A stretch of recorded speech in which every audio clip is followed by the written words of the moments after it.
Bom dia, pessoal. Sejam muito bem-vindos à nossa aula número 1 do curso preparatório para professor de educação básica, com foco na banca INEPAM. Eu sou a professora Carol Jerônimo e hoje a gente vai construir juntos a base de tudo que vocês vão estudar no bloco pedagógico. Hoje, os fundamentos da educação. Essa aula tem a duração de aproximadamente 1 hora e o nosso foco vai ser em 3 frentes: conceitos, os principais autores que a banca cobra e como aplicar isso na hora da prova. Não é uma aula só teórica. A ideia é que, ao final, vocês consigam olhar para uma questão e identificar rapidamente qual fundamento está sendo cobrado e qual autor se relaciona com aquela determinada ideia. Por que insisto tanto nisso? Porque, na minha experiência, corrigindo e analisando provas de concurso, a maioria dos erros em fundamentos não acontece por falta de teoria decorada, e sim por dificuldade de reconhecer dentro do enunciado, principalmente o enunciado longo e cheio de rodeios, qual conceito está escondido ali. Então, mais do que decorar definições, o nosso objetivo hoje é treinar esse olhar clínico para as questões. Peguem papel e caneta, porque eu vou pedir para que vocês façam algumas anotações ao longo da nossa aula, principalmente os quadros resumo. E se puderem, deixem por perto o edital, o cronograma de vocês, porque no final eu vou indicar como continuar o estudo desse tema depois da aula de hoje. Preparados? Então, bora lá. Antes de entrar nos conceitos, eu quero que vocês entendam por que a gente sempre começa o curso por fundamentos da educação e não por outro assunto qualquer do edital. Esse tema, ele organiza todo o bloco pedagógico. Como assim? Ou seja, tudo que vocês vão estudar depois. História da educação, filosofia da educação, psicologia da educação e até sociologia da educação. Tudo está sustentado nessa base que vamos ver na aula de hoje. É como construir uma casa. Se a fundação não estiver bem feita, qualquer parede que a gente levantar depois vai ficar torta. Se vocês entenderem bem os 4 fundamentos, vocês vão perceber que os próximos assuntos das nossas aulas são, na verdade, um aprofundamento de cada uma dessas 4 bases. Além disso, fundamentos aparecem de 2 formas bem diferentes dentro de uma prova. É importante, então, que vocês saibam reconhecer as 2 formas diferentes. Vamos lá? A primeira é em questões puramente conceituais, que pedem definição, autor ou característica de uma teoria. São as mais diretas, quase que um decoreba. A segunda forma é mais desafiadora. É em situações problema, onde a banca descreve uma cena de aula, cena da sala de aula, um diálogo entre professor e aluno, ou até mesmo uma prática pedagógica mais específica. E pede para vocês identificarem qual concepção teórica está por trás daquela cena. Essas questões citacionais são as que mais derrubam o candidato, porque exigem que vocês transformem teoria em interpretação de cenário. E tem mais um motivo que eu considero o mais importante de todos. Dominar fundamentos ajuda vocês a interpretar melhor outros temas que aparecem também no edital. Quais? Currículo, avaliação, didática, educação inclusiva. Isso porque esses temas, eles não existem do nada, eles não existem no vácuo. Cada um deles carrega por trás uma concepção de educação, de aluno, de escola, que vem justamente dos fundamentos que vamos estudar na aula de hoje. Então, essa aula de hoje é o alicerce. Se vocês entenderem bem isso aqui, o resto do curso fica muito mais fácil de acompanhar. E vocês vão notar isso na prática, já nas próximas aulas, ok? Então, falamos, afinal, o que são os fundamentos da educação? De forma simples, fundamentos da educação é a base teórica que a gente usa para compreender a prática pedagógica. É o porquê por trás do que o professor faz em sala de aula. Por que ele ensina de um jeito e não de outro? Por que ele avalia de uma determinada forma e não de outra? Por que ele organiza a turma daquela maneira e não de outra? Os fundamentos, eles cumprem 4 grandes funções. E eu quero detalhar cada uma delas com vocês, porque isso costuma aparecer quase que literalmente em questões de assinale a alternativa que define corretamente os fundamentos da educação. Vamos lá? Primeiro, eles explicam a finalidade da educação. Para que educamos? O que queremos formar? Aqui, a gente está falando de propósito. Formar um cidadão crítico, um trabalhador qualificado, um sujeito autônomo. Cada resposta reflete uma escolha teórica diferente, certo?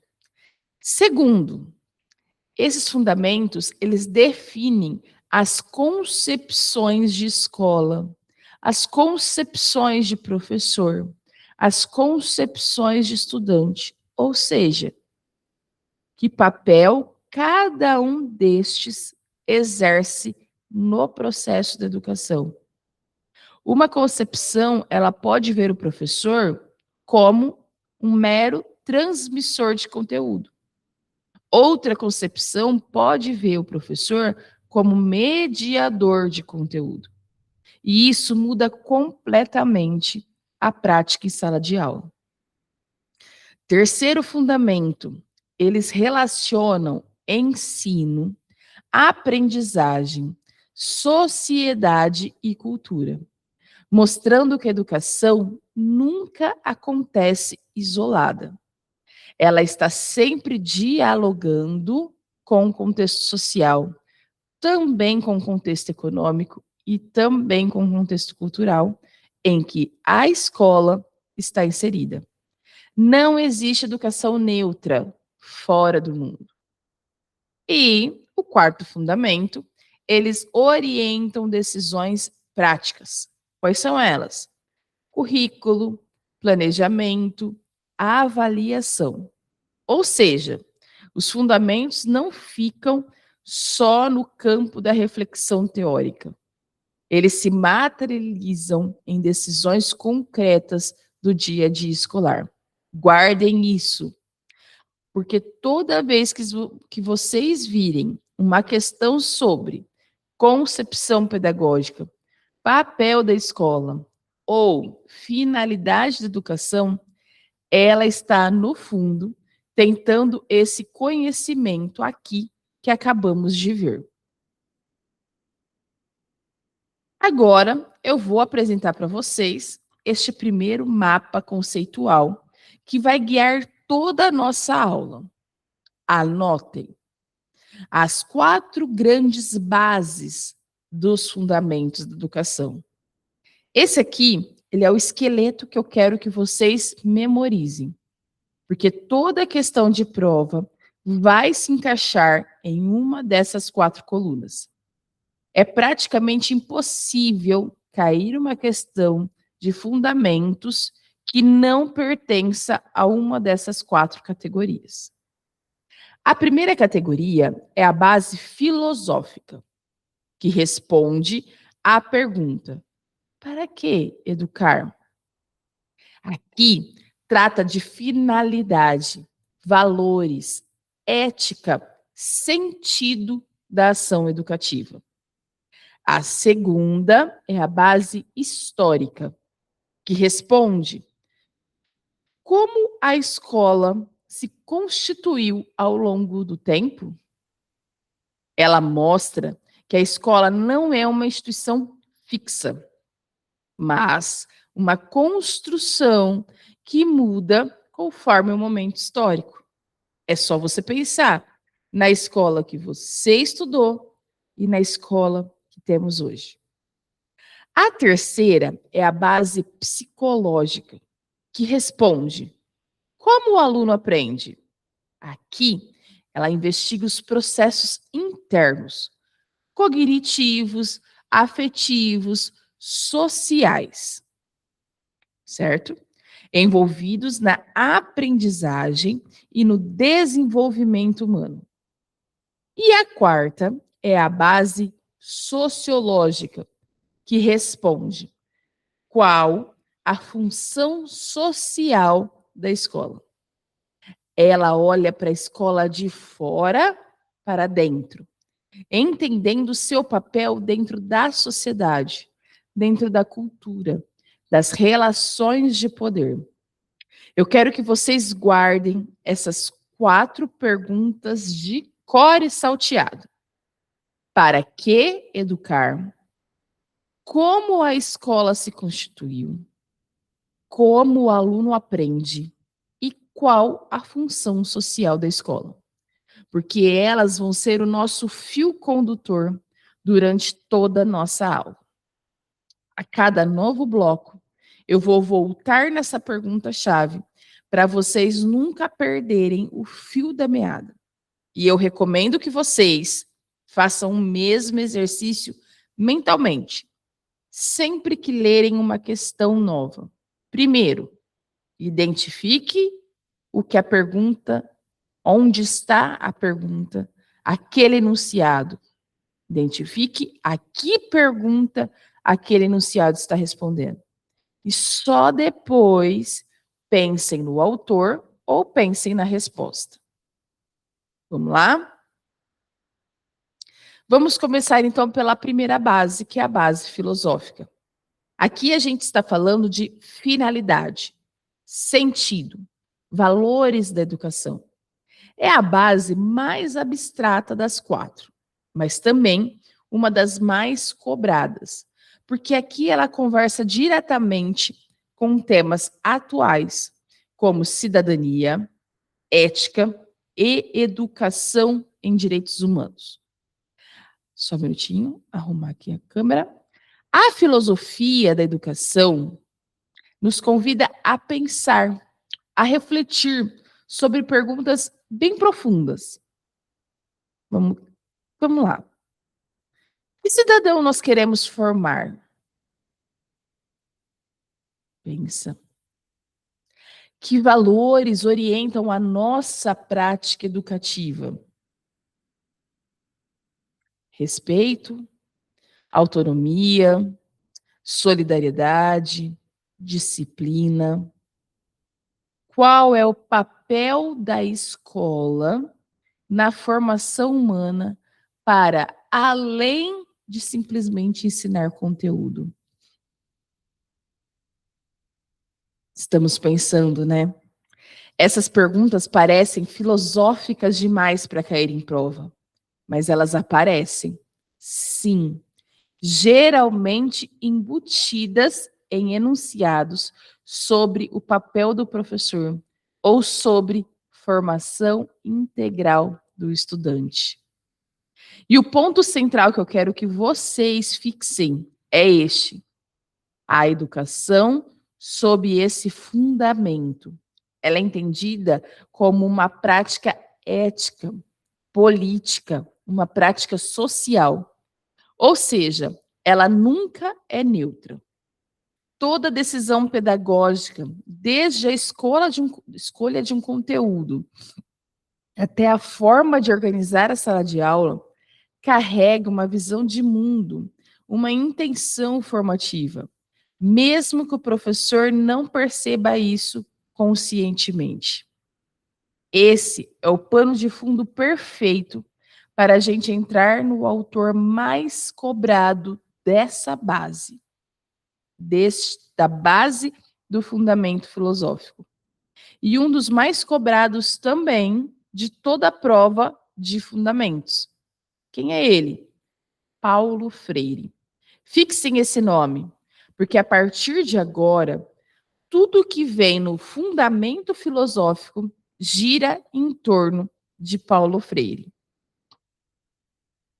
E chegamos no slide que nos apresenta um dos autores mais cobrados em qualquer prova de fundamentos da educação, Paulo Freire. O nome dele deve estar na ponta da língua de vocês, porque ele parece direta ou indiretamente em praticamente toda a prova de concurso para a área da educação aqui no Brasil. Paulo Freire, ele propõe uma educação problematizadora. O que é isso? Baseada no diálogo e na formação da consciência crítica. Ele faz uma crítica muito forte ao modelo que chamamos de educação bancária, que a gente vai detalhar com calma daqui a pouquinho. E defende em contraposição o diálogo e a problematização, mostrando que isso, o diálogo e a problematização, é o caminho pedagógico legítimo. Para Paulo Freire, o aluno não é um recipiente vazio que precisa ser preenchido a todo momento de conhecimento. O aluno é um sujeito histórico, com saberes próprios, com uma leitura de mundo que precisa ser valorizada e ponto de partida do processo educativo. Ele trabalha com a ideia de que a educação é um processo compartilhado, construído entre os sujeitos envolvidos e não algo que acontece de forma unilateral, de cima para baixo.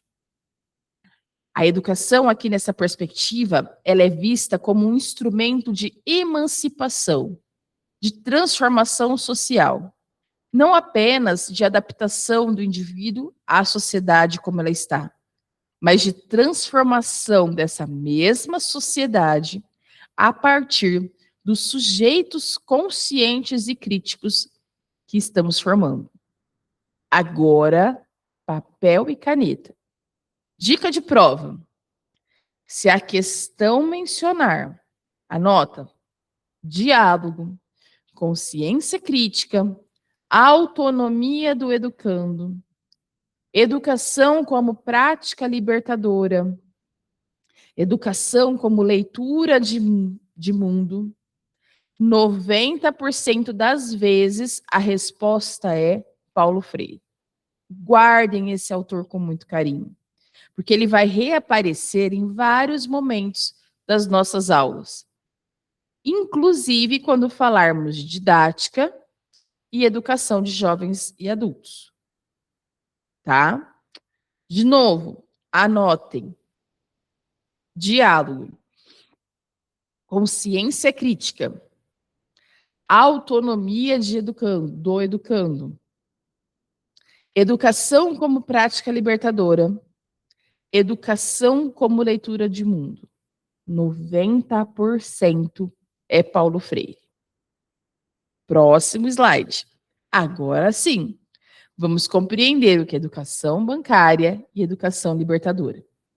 Esse quadro aqui é ouro para a prova de vocês, porque a banca adora montar questões de comparação, usando exatamente essas duas colunas.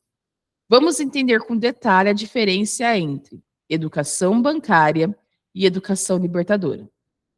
Segundo Paulo Freire, porque muitas vezes a questão descreve uma situação e pede para vocês classificarem em qual dos dois modelos ela se encaixa.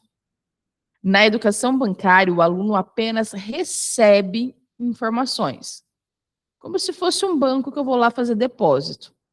Daí o nome bancária, numa analogia com um banco, onde se deposita vários valores. O professor aqui, ele centraliza todo o processo. E é ele, o professor, que detém o saber e vai depositando conhecimento no aluno. O aluno fica numa posição passiva, quase que de espectador. Tá, e o resultado disso? Segundo a crítica de Paulo Freire, o resultado é memorização e reprodução mecânica de conteúdo, sem o espaço para reflexão, para questionamentos, para construção de sentido próprio. Tá?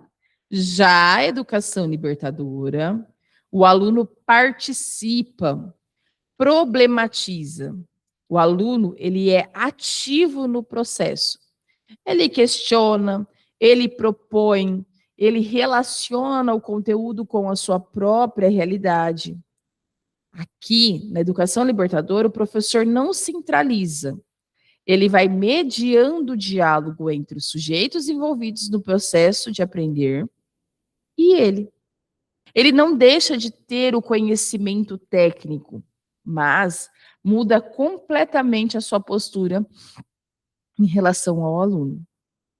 E o resultado esperado com a educação libertadora é consciência crítica, é autonomia do aluno, formando alguém capaz de ler e intervir no mundo, e não apenas de ficar reproduzindo informações. Papel e caneta na mão, dica de prova, e essa é muito valiosa. Sempre que aparecer no enunciado, depositar, transmitir passivamente, memorizar, decorar, pensem em educação bancária. E normalmente essas questões trazem esse modelo em tom de crítica.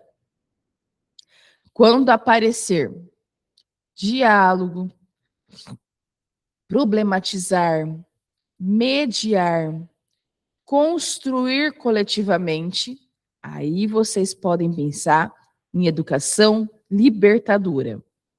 E atenção, às vezes a banca inverte a lógica e apresenta a educação bancária como algo positivo, numa tentativa de confundir vocês. Fiquem atentos ao verbo e à postura descritiva, não apenas as palavras soltas. As palavras que eu falei são importantíssimas para identificar educação bancária ou educação libertadora. Mas cuidado com o enunciado, tá? Fiquem atentas ao verbo e à postura descritiva que tem dentro do enunciado. Vamos agora para a segunda base dos nossos fundamentos de educação. E vamos agora falar de fundamento histórico. A ideia central aqui é que a escola é uma construção social. Ela não é algo natural, não é algo dado, ou que sempre existiu do mesmo jeito ao longo da humanidade. A escola, ela foi sendo criada, ela foi sendo moldada, ela foi sendo transformada conforme as necessidades de cada época. Isso significa o quê? Isso significa que as práticas escolares, elas mudam ao longo do tempo. E cada época produz finalidades educativas que são próprias para a época. A escola do século XIX era voltada para a disciplina, para a formação moral rígida, não tinha os mesmos objetivos da escola de hoje. Onde a escola de hoje ela é voltada, entre outras questões, para competências, para autonomia, para inclusão. Os modelos de escola sempre expressam os contextos sociais. Além dos contextos sociais, contextos econômicos também e contextos políticos. Sempre estão inseridos numa sociedade agrária, numa sociedade industrial, numa sociedade digital como a nossa atual. vai demandar o tipo de escola, que são muito diferentes. E por que isso importa tanto para a nossa prova?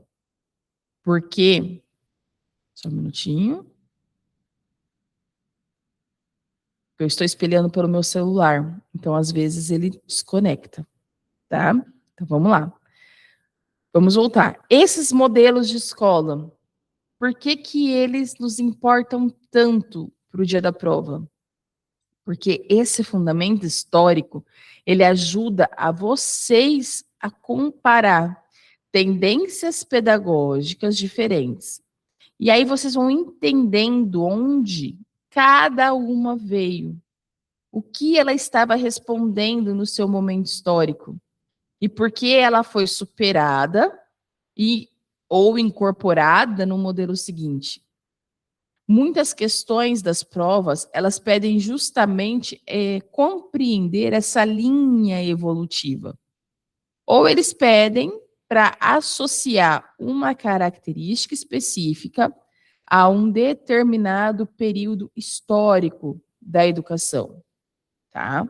Vamos então agora começar a compreender essa linha do tempo, mas com calma, porque ela é um dos pontos que mais caem em prova dentro dessa base do fundamento histórico. Eu trago para vocês, então, essa linha histórica. Acompanhem aí no slide. Tradicional, escola nova, construtivismo e a escola contemporânea. Aí no slide nós temos uma linha de evolução conceitual, que costuma cair bastante em provas de educação. Seja em questões de ordenação cronológica, seja em questões que pedem associações, tá? Então prestem bastante atenção na sequência e nas palavras-chave de cada uma delas. Nosso primeiro momento que se encontra aí é o momento da escola tradicional. Uma escola centrada na transmissão do conteúdo, com o professor como fonte única e autoridade máxima do saber. O aluno está numa posição passiva, ouvindo e memorizando. É o modelo mais antigo e ainda hoje muito criticado nas questões de prova como um modelo ultrapassado. O segundo momento é a escola nova, também chamada de escolanovismo, que traz o conceito de experiência, valorizando a atividade do aluno. O aprender fazendo. A aprendizagem pela vivência prática e não apenas pela transmissão verbal. Esse movimento ele surge como uma reação crítica à escola tradicional. Terceiro momento é o construtivismo, onde o conhecimento passa a ser entendido como uma construção. O aluno constrói o saber a partir da interação com o objeto de conhecimento, com o meio, com outras pessoas. Aqui nós temos uma ideia muito próxima do que vamos ver adiante em Jean Piaget. E, por fim, chegamos à escola contemporânea, uma escola marcada por competências, inclusão, colaboração. Um modelo que busca preparar o aluno para os desafios atuais da nossa sociedade, valorizando aqui tanto o saber técnico quanto o convívio com a diversidade, também com o trabalho em equipe, com a resolução de problemas reais. Guardem essa sequência, de preferência, decorando as 4 palavras-chave, em ordem: tradicional, transmissão; escola nova, experiência; construtivismo, construção; contemporânea, competências, inclusão, colaboração. É praticamente uma linha do tempo e que as bancas gostam de embaralhar em questões de ordenação, pedindo para que vocês consigam colocar os itens numa sequência histórica correta. É só acompanhar no slide. Tradicional, transmissão. Escola nova, experiência. Construtivismo, construção. Contemporânea, competências, inclusão e colaboração. Agora podemos entrar na terceira grande base, que é o fundamento psicológico, que costuma ser, na minha experiência de provas, a que mais rende questão em concurso para professor. Então preste atenção redobrada agora. A pergunta-chave é: como que o estudante aprende? Como que o estudante se desenvolve? Esse fundamento, ele trabalha com os processos cognitivos, mas também com os afetivos e com os sociais que estão envolvidos na aprendizagem. Como o cérebro processa a informação? Como as emoções interferem nesse processo? Como as relações sociais influenciam o aprender? Ele estuda o desenvolvimento humano articulado com a aprendizagem, entendendo que aluno não é uma tábula rasa, mas aluno é sujeito em constante transformação. Aqui também dá muita atenção à relação que existe entre o professor e o aluno, porque essa relação mais afetiva ou mais distante dialoga totalmente com a forma que o estudante aprende. Conversa totalmente com a forma que o aluno se desenvolve. Os três grandes nomes que sustentam o fundamento psicológico e que a banca da prova de vocês, INEPAM, assim como a grande maioria das bancas de concurso, adoram cobrar são Piaget, Vygotsky e Vallon. Cada um destes autores tem um foco diferente, mas que conversam entre si. Tá? Piaget ele vai olhar para a construção lógica do conhecimento. Vygotsky vai olhar para a mediação social e cultural. E Vallon olha para a afetividade e o desenvolvimento integral. Vamos conhecer, sim, cada um destes autores com calma, com profundidade. Porque a partir desta aula é que cada uma, né, das que mais rende questão de prova. E eu quero que vocês saiam da aula de hoje sabendo diferenciar claramente cada um destes autores e sem confundi-los. Vamos começar pelo primeiro. Começamos ali pela base psicológica de Jean Piaget. Um dos nomes mais citados em toda a literatura da psicologia da educação. A ideia central de Jean Piaget é que o conhecimento é uma construção ativa. Ou seja, o sujeito não recebe o conhecimento pronto de fora. Ele vai construindo esse conhecimento a partir da sua própria ação sobre o mundo. Piaget descreve o sujeito como ativo na construção do próprio conhecimento. É por isso que a teoria dele é chamada de epistemologia genética, o estudo de como o conhecimento se forma e como o conhecimento se desenvolve. Ele apresenta 3 conceitos chaves para que vocês precisam aprender e decorar com mais segurança. Porque a banca costuma cobrar cada um destes conceitos separadamente e pedindo mais para diferenciar um do outro.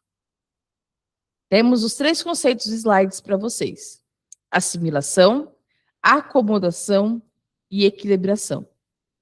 Vamos diferenciar? Vamos compreender? A assimilação é quando o indivíduo integra novas informações aos esquemas mentais que ele já possui. Ele encaixa o novo dentro de estruturas que já existem. A acomodação, que é o processo oposto e complementar.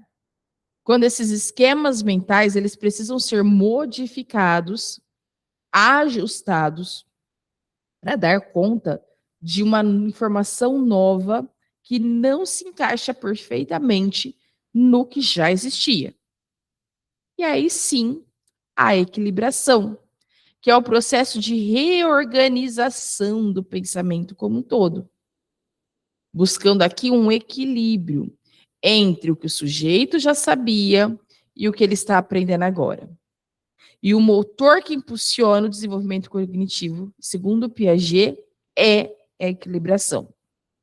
Então, a assimilação, de olho no slide, integra novas informações.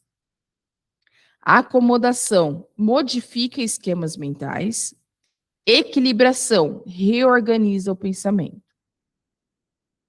Palavras-chave para vocês guardarem Piaget: assimilação e também construtivismo.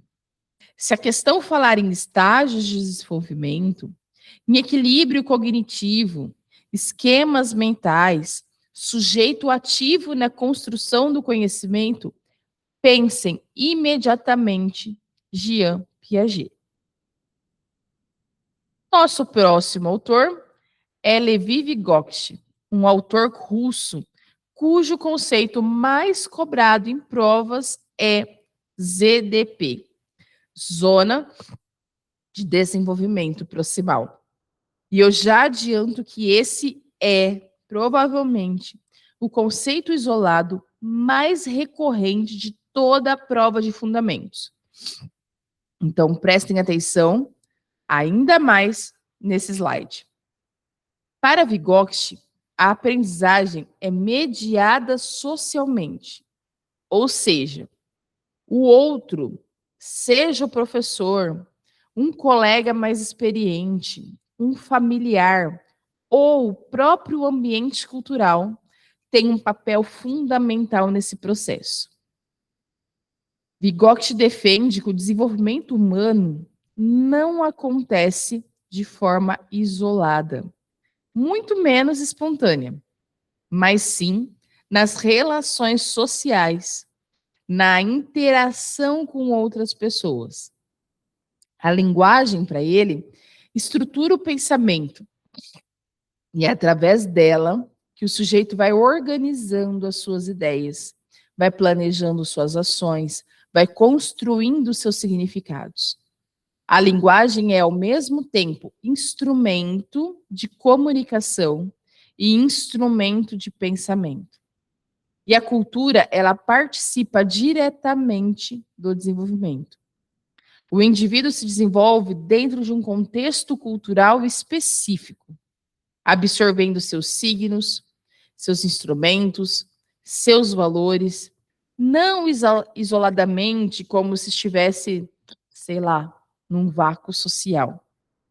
E o conceito-chave que eu quero que fique bem gravado, a zona de desenvolvimento proximal é aquela distância entre o nível de desenvolvimento real e o nível de desenvolvimento potencial.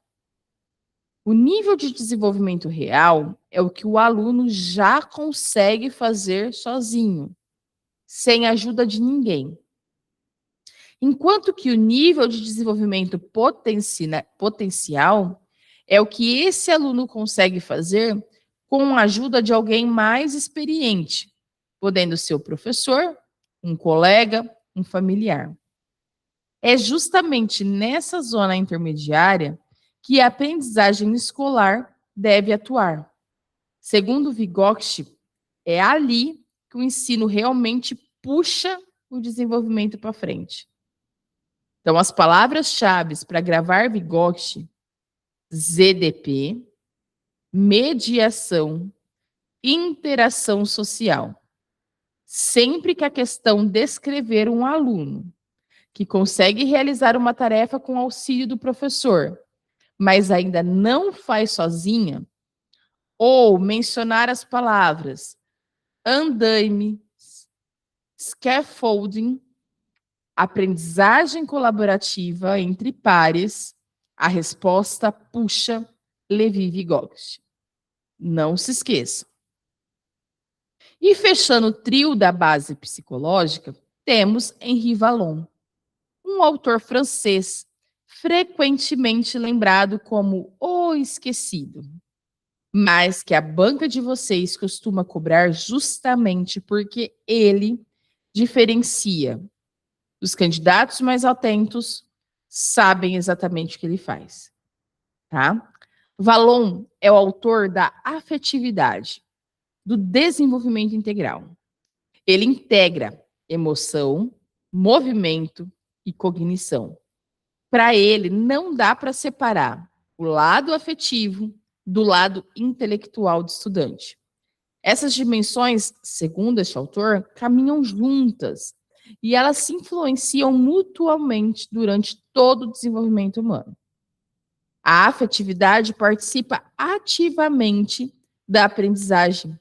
Não é algo secundário ou que atrapalha o processo cognitivo. Ela é parte construtiva dele. O aluno ele deve ser compreendido em sua integralidade, como um ser completo, que pensa, que sente, que se movimenta, e não apenas como um cérebro que vai sendo preenchido de conteúdo. Henri Vallon também trabalha com a ideia de que o desenvolvimento humano passa por fases marcadas pela alternância. Essa alternância, uma predominância afetiva, uma predominância cognitiva, e essas duas dimensões, elas vão se complementando ao longo do crescimento da criança. Por consequência dessa visão, a relação entre professor e aluno tem um valor formativo. O vínculo afetivo que se estabelece dentro da sala de aula também educa, também ensina. Não é algo separado do conteúdo pedagógico. Tá? Um professor que ignora a dimensão afetiva do aluno, para Vallon, está ignorando parte importantíssima do processo educativo. Gravem, Vallon e suas palavras-chave: afetividade e desenvolvimento integral. Toda vez que a questão que vocês estiverem ali prontas para responder mencionar emoção, vínculo afetivo, movimento corporal, associado à aprendizagem, desenvolvimento integral do aluno, vocês podem pensar em Henri Vallon. Não confundam com Vygotsky, tá? Ah, mas os dois falam de relação social, tá? Mas a marca registrada de Vallon é afetividade. Chegamos, então, à quarta e grande última base, o fundamento sociológico. A pergunta-chave aqui é: qual a função social da escola? Diferente da base psicológica, que olha para dentro do aluno, a base sociológica olha para a escola de fora, dentro do contexto da sociedade. Esse fundamento, então, trata da relação entre educação, cultura e sociedade. A escola, ela socializa os sujeitos. Ela é o espaço onde o indivíduo aprende a conviver em sociedade. Aprende normas, papéis sociais, formas de se relacionar com o outro. A escola transmite e também problematiza a cultura. Não é uma transmissão passiva e acrítica. A escola ela pode e deve refletir criticamente sobre a cultura que ensina, questionando, revisando, ampliando repertórios culturais. Ela forma para a cidadania, preparando o estudante para participar ativamente da vida social, política e comunitária. E aqui o ponto importante que eu gosto muito de destacar, porque a banca cobra bastante em questões mais críticas e reflexivas. Anotem, a escola pode tanto reproduzir quanto enfrentar desigualdades sociais. Essa é uma das discussões clássicas da sociologia da educação, presente em diversos teóricos chamados teoria da reprodução. Eles mostram como a escola, muitas vezes sem intenção, acaba reforçando as desigualdades de origem dos alunos. Ao mesmo tempo, existe uma corrente que enxerga a escola como espaço possível de transformação social, de superação dessas desigualdades, através das práticas quais? Inclusivas e emancipatórias. E segundo essa visão, ela conversa diretamente com o que falamos lá no Fundamento Filosófico de Paulo Freire. Guardem essa atenção. Escola como reprodução versus escola como transformação. Muitas questões vão pedir para que vocês identifiquem qual dessas duas lógicas está sendo descrita no enunciado. Escola como reprodução ou escola como transformação. E aprofundando um pouquinho mais a nossa base sociológica, vamos ver quais são, na prática, as funções sociais da escola, tá? Do tipo, vai ter questões lá. Assinale a função da escola contemporânea. Então, precisamos compreender a função social da escola. E primeiro, nós temos garantir acesso, permanência e aprendizagem. Por quê? Não basta matricular o aluno. É preciso garantir que ele continue estudando, sem evasão, e que efetivamente ele está aprendendo e não apenas frequentando a escola. Esse é um tripé muito citado: acesso, permanência e aprendizagem. Citado em documentos oficiais da educação, citados na função social da escola. E costuma aparecer literalmente nas provas, hein? Segunda função, promover inclusão e equidade. Atendendo, então, a todos, respeitando as diferenças, as necessidades específicas de cada estudante, sejam elas relacionadas à deficiência, a diferenças culturais, às diferenças sociais ou até mesmo a ritmos de aprendizagem. Atenção aqui, equidade não é igualdade. Equidade é dar a cada um o que ele precisa para alcançar as mesmas oportunidades. E essa diferença é importantíssima para a prova de vocês. Terceira função social da escola: desenvolver o pensamento crítico, formando, então, estudantes, formando sujeitos capazes de refletir, capazes de questionar, de argumentar, e não apenas reproduzir informações de forma mecânica. Aqui a conexão com Paulo Freire fica evidente novamente. E a quarta função social da escola: formar sujeitos participativos, cidadãos, preparados para atuar na sociedade de forma consciente, respeitando a diversidade, contribuindo para a vida coletiva, seja na comunidade, seja no trabalho, seja na política. Esses 4 pontos costumam aparecer ou isoladamente ou combinados, sempre nas questões que trabalham a função social da escola contemporânea. Então, vale muito a pena memorizar essa sequência: acesso e permanência, papel e caneta, inclusão e equidade, pensamento crítico e formação para a cidadania.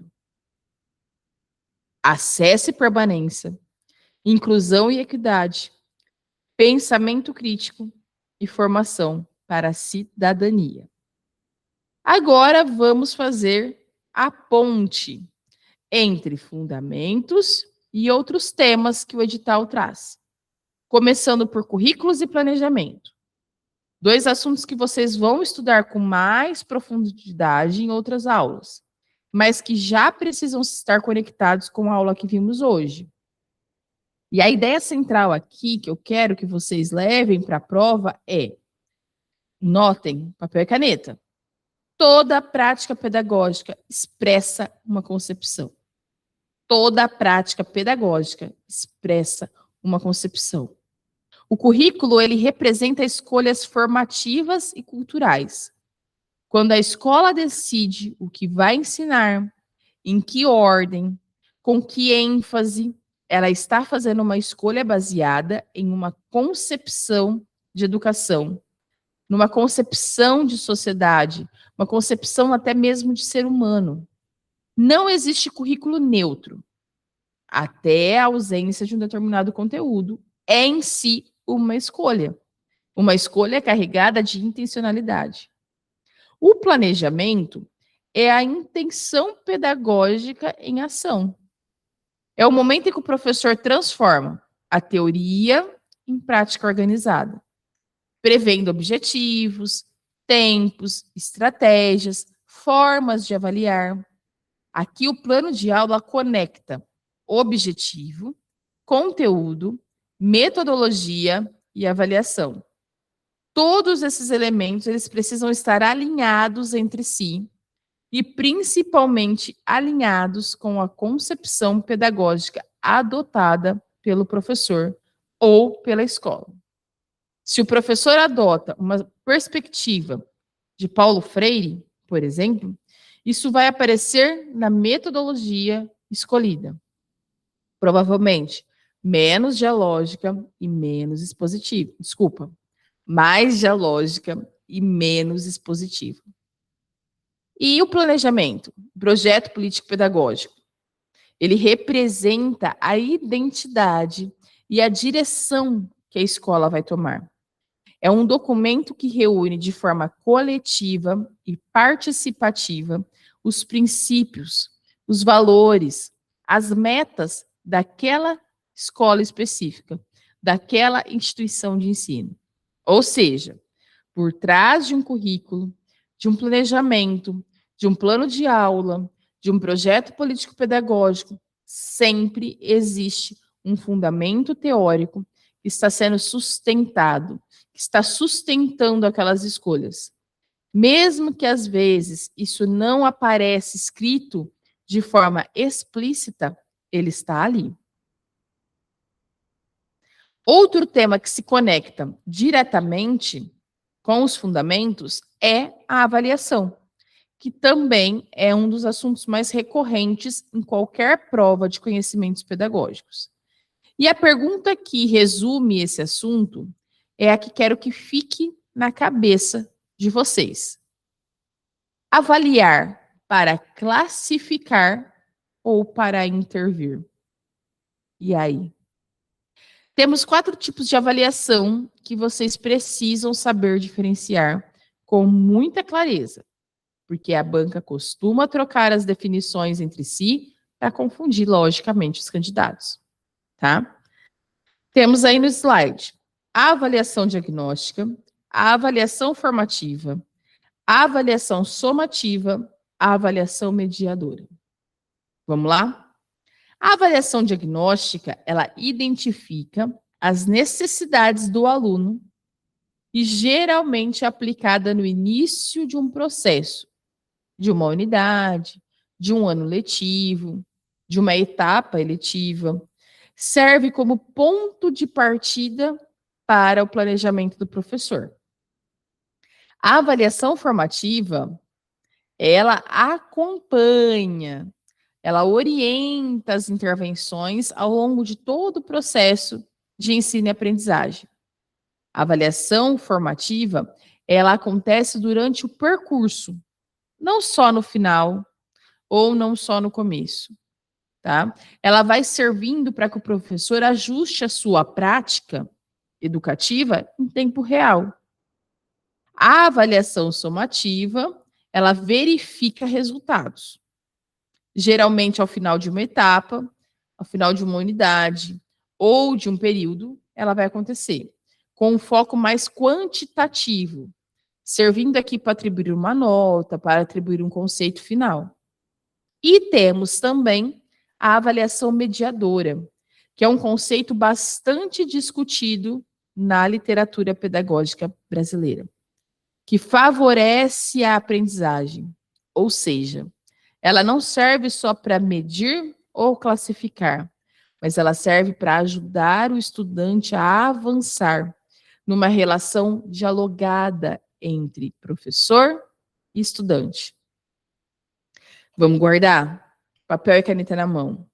Se a questão falar em avaliação como um instrumento de exclusão, de punição ou de mera classificação, isso normalmente está criticando.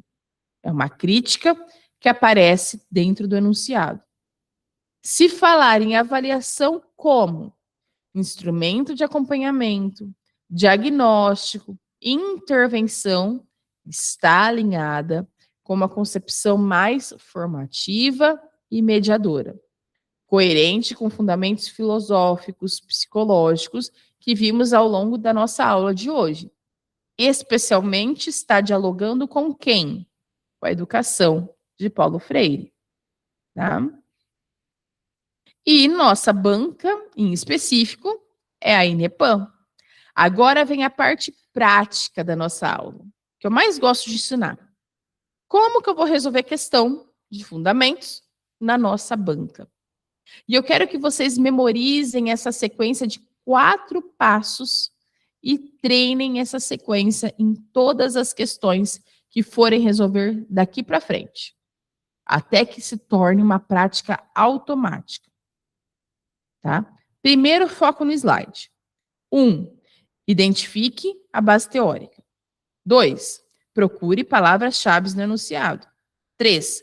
Relacione com o autor a concepção. 4. Verifique a aplicação pedagógica. Passo 1.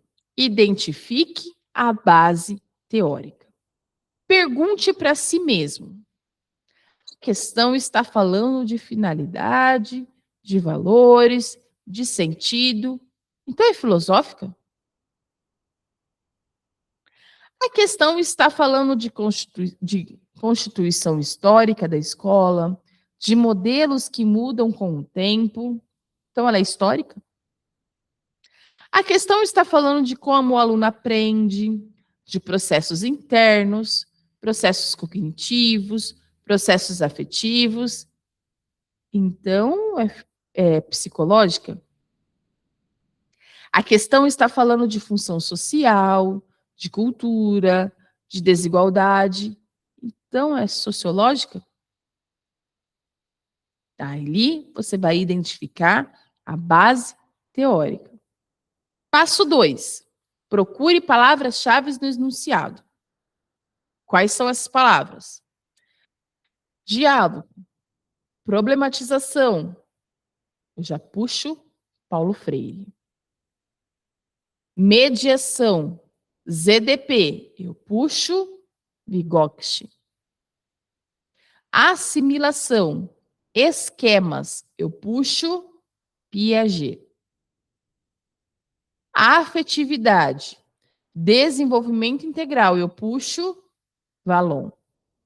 Essas palavras, elas funcionam como um código que a banca deixa lá, escondidinha no enunciado, às vezes de uma forma até mais sutil, tá?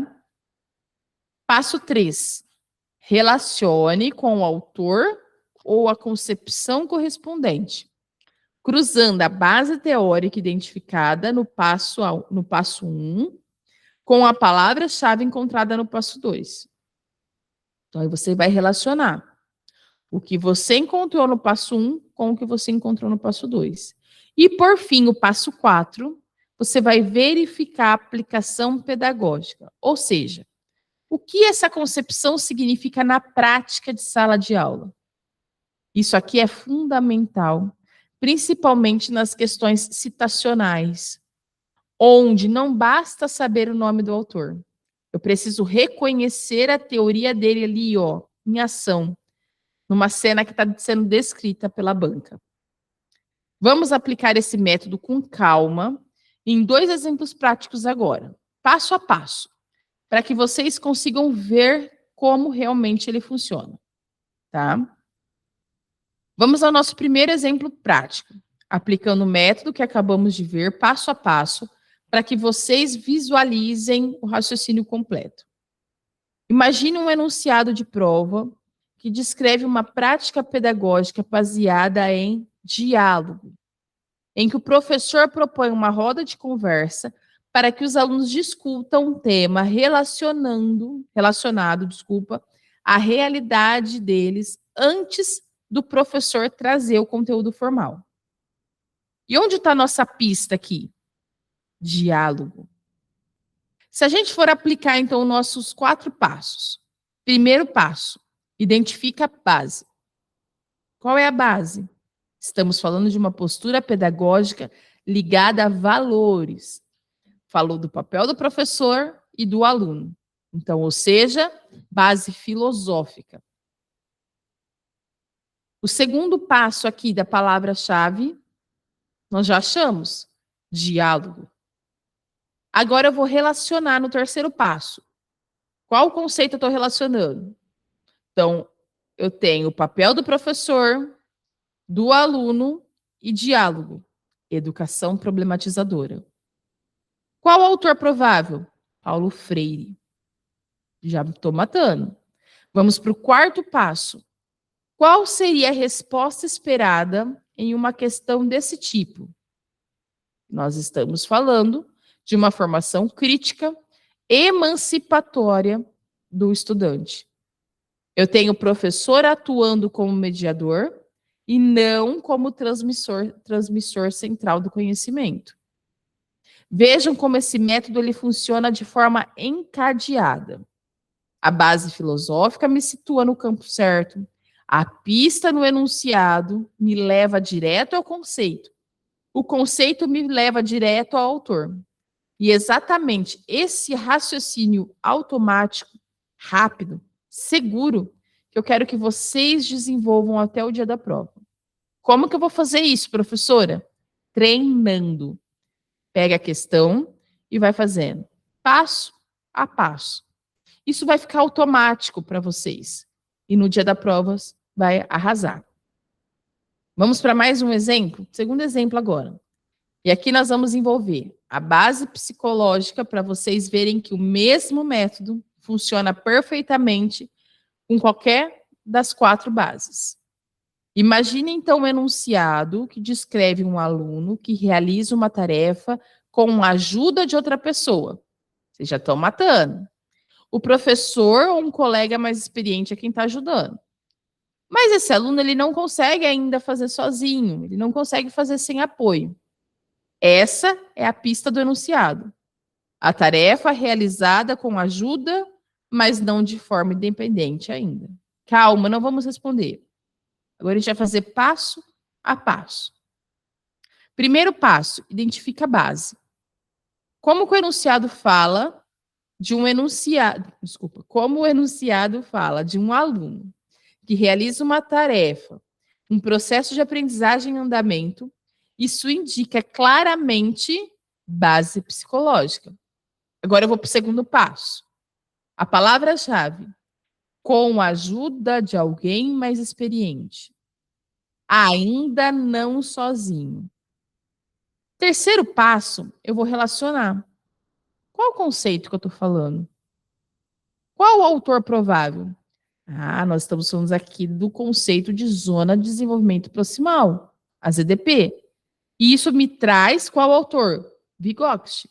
Agora eu vou para o quarto passo, que é o quê? A resposta esperada. Eu estou falando de uma aprendizagem mediada socialmente, em que o papel do professor é justamente atuar dentro da zona de desenvolvimento proximal, oferecendo o suporte necessário para que o aluno avance do que ele já sabe fazer para o que ele ainda não consegue fazer sozinho. Percebam que, de novo, a pista específica do enunciado, com ajuda, ainda não sozinho, é o que está direcionando vocês direto para o autor certo, sem precisar ficar na dúvida. Meu Deus, é Piaget? É Vygotsky? É Vallon? É Paulo Freire? Treinem, treinem esse olhar, porque a banca sempre vai colocar essas pistas de forma bem sutil no meio do texto da questão, misturando o óbvio com outras informações, que só estão ali para encher o enunciado, tá? E agora nós temos um slide que é o resumo mais importante da nossa aula, que eu chamo de cola mental, para vocês revisarem lá minutos antes da prova. Então, se vocês puderem levar esse slide de hoje aí na memória, perfeito. Paulo Freire, ideia central, educação problematizadora. Palavra-chave, diálogo. Ele se conecta com o fundamento filosófico. Piaget, ideia central é a construção ativa do conhecimento. Palavra-chave é assimilação. Ele se conecta com o fundamento psicológico, lá no eixo cognitivo. Vygotsky, ideia central é aprendizagem mediada. Palavra-chave é ZDP. Também é um fundamento psicológico, mas ele se conecta no eixo social e cultural. Henri Vallon, ideia central é o desenvolvimento integral. A palavra-chave é a afetividade. Ele fecha o fundamento psicológico com o eixo, no eixo afetivo. Eu recomendo fortemente que vocês pausem agora. Copiem essa tabela. Copiem à mão, linha por linha. Porque o ato de descrever ajuda muito a fixar as informações na memória. Quando eu preciso de memória de longo prazo, fixem através do ato de escrever. Isso daqui é uma técnica de estudo comprovada, muito eficiente, que só de reler o slide passivamente, tá? Essa tabela que eu quero que esteja na cabeça de vocês no momento da prova. E vou confiar que vai estar. Quase com reflexo automático. Eu não preciso pensar muito, que já aparece ali para mim. Ok? Vou passar. Para fechar, com uma visão de conjunto, olhem esse mapa conceitual. Vou aproximar para vocês.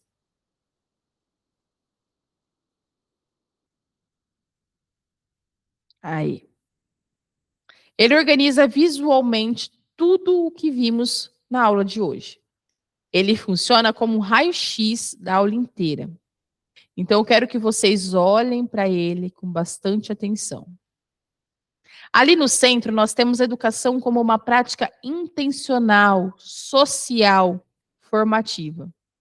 Esse é o conceito guarda-chuva, que une todas as 4 bases que estudamos. Ao redor, as 4 bases que sustentam essa prática. Filosófica, respondendo para que educar, com destaque para Paulo Freire, e diálogo. Nós temos o fundamento da história, né, o fundamento histórico, respondendo como a escola se constitui, passando pela sequência que vimos, da tradicional, da escola nova, do construtivismo, da contemporânea. A psicológica, respondendo como que o aluno aprende, com os 3 nomes que estudamos profundamente hoje. Piaget, Vygotsky, Vallon. E também ali embaixo, a sociológica, que responde qual a função social da escola, onde envolve cultura, inclusão, cidadania. Ali embaixo do mapa, nós temos palavras-chave de prova, que resumem tudo o que vimos. Autonomia, mediação, ZDP, afetividade, currículo, avaliação, função social. Se vocês conseguirem olhar para cada uma dessas palavras e lembrar rapidamente Aqui base e aqui autor se conecta, vocês já dominaram o essencial da aula de hoje. Esse mapa conceitual é uma ótima ferramenta de revisão. E fica a dica: redesenhe à mão, sem olhar para o slide. Estuda primeiro, depois redesenha. Sempre com exercício de fixação ativa. Repitam esse exercício várias vezes ao longo da semana, tá? Semana está antecedendo a prova? Revisem. Redesenhem o mapa conceitual.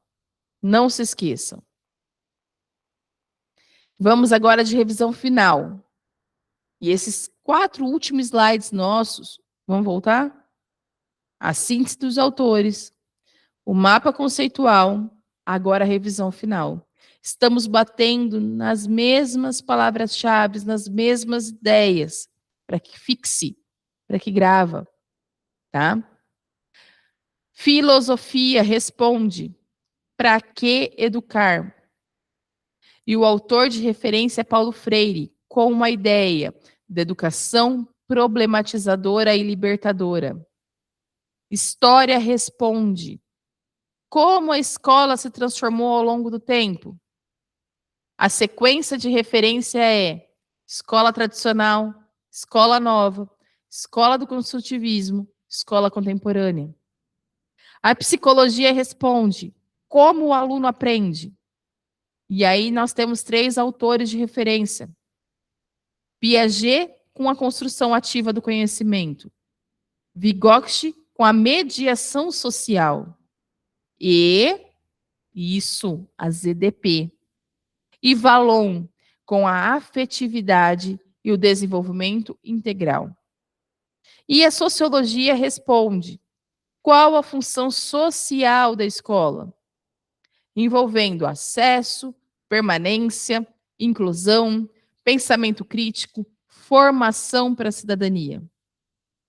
E os autores-chave, que sustentam essas discussões todas, resumindo em 4 grandes nomes: Freire, Piaget, Vygotsky e Vallon. Se vocês conseguirem fechar os olhos agora, recitar essas 4 perguntas, associar cada uma base correta, lembrar dos 4 nomes com suas respectivas palavras-chave. Ótimo. Vocês já internalizaram o essencial da aula de hoje. Isso já garante uma boa base para resolver a maioria das questões de fundamentos que a banca Inepam costuma cobrar. Tá? E para encerrar, eu deixo algumas orientações bem práticas de como vocês devem continuar a preparação a partir de agora. Para transformar tudo o que vimos hoje em conhecimento sólido e duradouro. Primeiro, leiam o material do aluno com calma, antes de partir para a resolução de questões. A teoria bem consolidada, ela facilita muito a hora de responder e evita que vocês fiquem chutando os achismos com base apenas na intuição. Não pode. Segundo, refaçam o mapa conceitual à mão, sem consultar o slide. Refaçam a tabelinha também, como exercício de memorização ativa. Façam isso mais de uma vez ao longo da semana. Tá? Em dias diferentes, em momentos, em horas diferentes, para fortalecer a retenção na memória de longo prazo. Montem flashcards com 3 colunas: autor, conceito, palavra-chave. Esse é um método muito eficiente para fixação de longo prazo, principalmente para esse tema que depende bastante de associação rápida entre autor e conceito. E agora o quarto, talvez o mais importante de todos. Sempre que errarem uma questão, não fiquem só: nossa, errei, vou para a próxima. Não! Parem. Releiam o enunciado com calma. Identifique tudo. Qual base teórica está sendo cobrada? Qual autor se relaciona com ela? Usa o método de 4 passos que vimos hoje, das 4 perguntinhas. Esse hábito de análise do erro É o que vai mais acelerar a evolução de vocês. Não pode passar para a próxima. Entendam por que errou. Transforma cada questão errada numa oportunidade real de aprendizagem. Uma vez que mais um número na estatística de acertos e erros não é suficiente. Eu preciso entender, eu preciso saber. E hoje, muito obrigada pela atenção, pelo empenho de todos vocês durante essa aula. Você continue revisando, pratique bastante as questões. Bons estudos e até a nossa próxima aula. Um beijo. Até.